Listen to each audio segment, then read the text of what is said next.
Congratulations to all of you on this very important event. Mr. President, I give you the floor.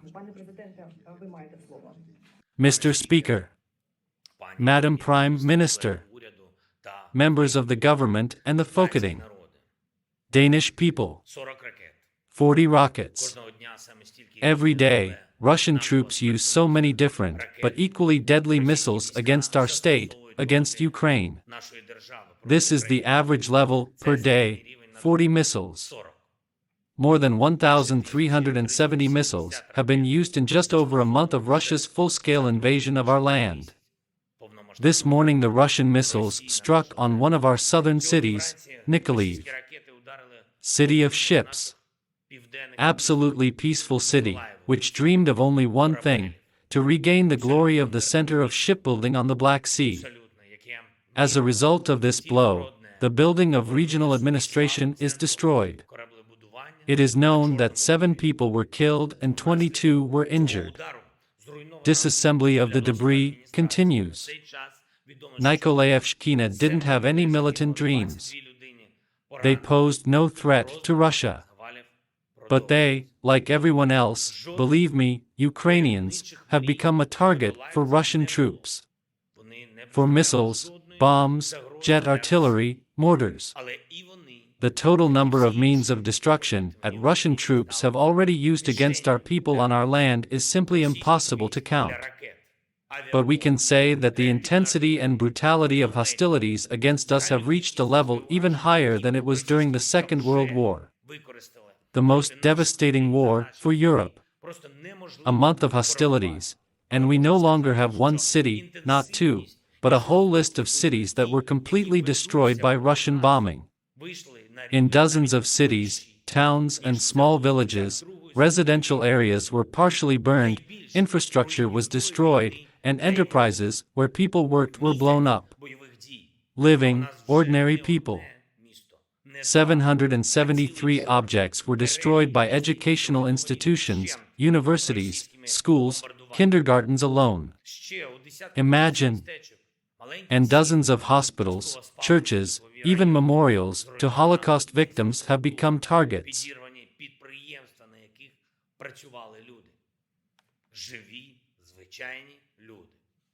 Одних тільки освітніх закладів, університетів, шкіл, дитячих садочків зруйновано 773. Уявіть собі, а ще десятки лікарень, ще церкви, навіть меморіали.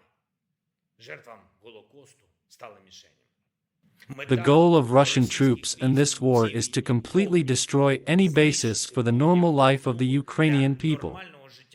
The invaders are deliberately making sure that nothing is left of Ukraine. Only ruins. Only refugees. More than 10 million Ukrainians have already fled their hometowns due to the fighting. Almost 4 million Ukrainians have left our country, most of them women and children. The stories of these people are full of horror. There are still many burned and shot cars on the roadsides in the areas where the Russian military has entered. Hundreds and hundreds of such cars and their remains. The occupiers killed civilians even when they were just trying to escape. Along with our immigrants in Europe and the western regions of Ukraine, there are children who were simply picked up on the road near the corpses of their parents. Up to 100,000 people remain in our city of Mariupol, which has been blocked by Russian troops for more than 3 weeks. While there was snow, people melted it, and so got water. All this time we can't deliver humanitarian goods to the city, they are simply blocked. Water, food, medicine. Everything is blocked by the Russian military. More than 90% of all buildings in Mariupol were completely destroyed by shelling and bombs. But Russian aircraft strike without stopping. They purposefully undermine even shelters, which they know for sure that peaceful people are hiding there, women, children, old people are hiding. Вони цілеспрямовано підривають навіть укриття, про які точно знають, що там ховаються мирні люди, ховаються жінки, діти, старі люди. What Russian troops are doing to Mariupol is a crime against humanity that is being committed literally live in front of the eyes of the entire planet. Why is this even possible? Why can't the world stop this flow of Russia's war crimes, which has not ended since February 24th this year? The answer is very simple and cynical. People who make decisions in Russia hope that they will succeed. Sanctions? They think they can get around it. An embargo on Russian oil? They see that this will go no further than just talking about this important topic. And worries, constant worries. An international tribunal? They know that it takes years to bring specific perpetrators to justice. That is why we appeal to you and to the entire democratic community of the world. Sanctions against Russia must be strengthened. Constantly. We need to give up Russian oil. We need to block trade with the Russian Federation. We need to close ports for Russian ships. And this must be the solidarity policy of the European Union, of all the member states. Everyone. It is you, in Denmark, in the country, are the basic principles of the European Union, the Copenhagen criteria, come from, who can feel the most how important it is for pan-European solidarity to work in influencing Russia. Because this economic pressure is for Russia to seek peace.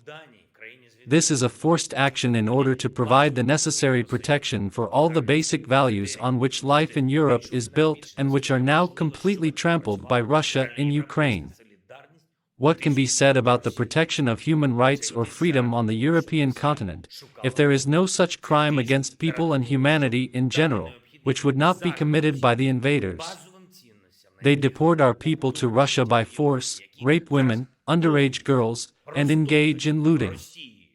They have already taken more than 2,000 children to Russia, and we do not know where they are.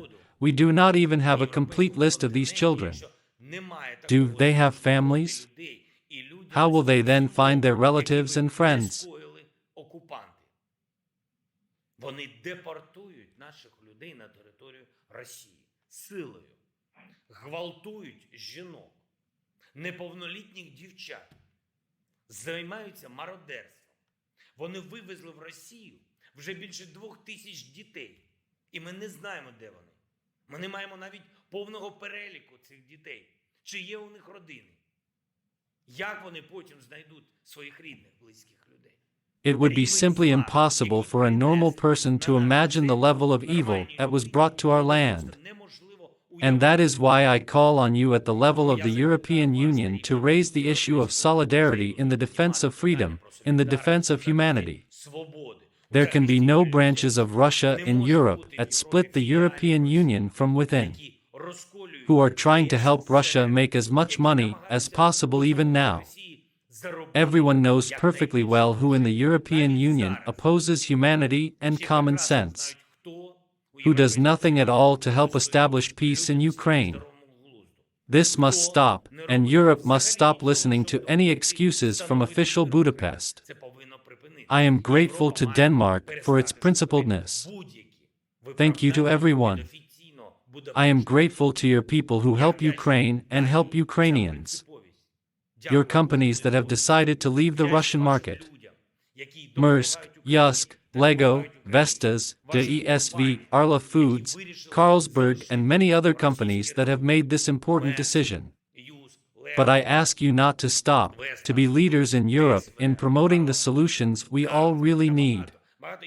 Long before this war, it was clear that humanity should reduce the use of fossil fuels. The era of coal and oil has caused very serious damage to the environment, to our planet as a whole. Green technologies and green energy have become a logical and just answer to this challenge. European policy is already aimed at reducing the consumption of environmentally hazardous resources. Зелені технології, зелена енергетика стали логічною і справедливою відповіддю на цей виклик. Європейська політика вже направлена на скорочення споживання екологічно небезпечних ресурсів. But Russia's aggression against Ukraine and against all that life in Europe is built on is an argument to accelerate green transformation on the continent. Europe must give up Russian oil, give up as soon as possible, because it is the crazy income from energy resources that allows the Russian leadership to be bold and violate generally accepted rules, to promote hatred against other peoples, against us, and to destroy the lives of neighboring countries. If you had to find the complete opposite of what is called the Yanti law in your country, it would be the law of Russian oil. I am confident that together, only together with all Europeans, with all responsible states on the planet, we will be able to overcome this catastrophe. We will be able to return to peace. We will be able to live together in a European family. I hope this will happen very soon. But it depends on how consistent, principled we remain at this time. At a time when the war continues. However, we have no right now to think only of war. We know there will be peace. We know that we will be able to return to a normal, peaceful life. That is why I want to invite you to join our initiative to rebuild Ukraine after the war, after our victory. We invite your companies, your specialists, your state. Knowing your potential, your creative economic power, I suggest that your country take patronage over one of our beautiful regions, after the war. Of course, after the war. Nikolaev, the city of ships. It can be a city, a region that unites us even more, that Denmark can help rebuild. Після війни, а вже ж після війни, Миколаїв, місто корабелів, може стати таким містом, таким регіоном, який об'єднає нас з вами ще більше, який Данія може допомогти відновити. Ladies and gentlemen, Danish people, terrible times have come to Ukraine now. Thousands of candles are placed in our churches in memory of the people whose lives were taken by this war.